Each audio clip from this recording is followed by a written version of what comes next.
मित्रांनो या बघा सगळ्या दुसऱ्या वेतातल्या पहिल्या वेतातल्या आणि दुसऱ्या वेतातल्या पाटी काढलेल्या आहेत। गाबणी पाटी तुम्ही बघू शकता क्वालिटी वगैरे पाटींची। तर किती घेतल्या या 7 पाटी घेतलेल्या आहेत। दादा कुठले? सूरबंगला भाऊ सूरबंगलाचे कसे घेतले? 16,000 रुपये घेतले। 16,000 दिला आका दादा त्यांना आपण 7 दिला का?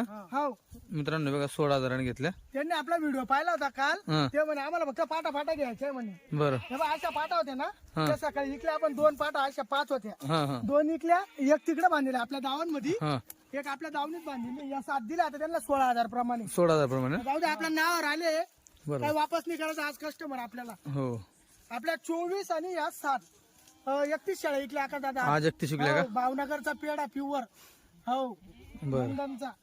चालेल ठीक आहे। क्वालिटी कशी आहे? क्वालिटी एक नंबर नंबर क्वालिटी सोन्याच्या अंगठ्या म्हणते ना 13-12 माल नाही हो 24 कॅरेट सोनं। बघा मित्रांनो आता चरल्यानंतर शिड्या बघा कशी दिसतं। आपल्या आता तुम्हाला इकडची धावून दाखवतो चला। हो या दिल्या आता या इकडे किती रे या मी बघा मित्रांनो माप बघा जबरदस्त माप आहे।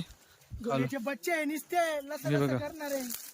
बघा क्वालिटी हा क्वालिटी थोड्या कच्च्या येतील बघ शेळ्या। हो नाही काही आहेत ना बरं काही आहेत आपली वरचं शेळ्या आका दादा 22 का? हो मित्रांनो 2-3 आहे बाया ही एक आहे एक दुसरी पण दावण बिल 27 गाबना इथे इंच लावून 5 बकरे गाबना 4-5 गाबना इथे सोडेले बरं दावण नाही म्हणून त्या मोकळा ठेवल्या। मित्रांनो सगळं दाखवतो बोकड दाखवून देतो। हा एक बोकड आहे आणि हा एक बोकड आहे दोन हा चालू गाडीचा बोकड आहे। मित्रांनो याच्यापेक्षा डाऊन हालत येतो याचीवाली पण आता बघा कसा जबरदस्त झालेला आहे बोकड। एक नंबर बघा बोकडची क्वालिटी बघा एक नंबर क्वालिटी बोकड आहे। हो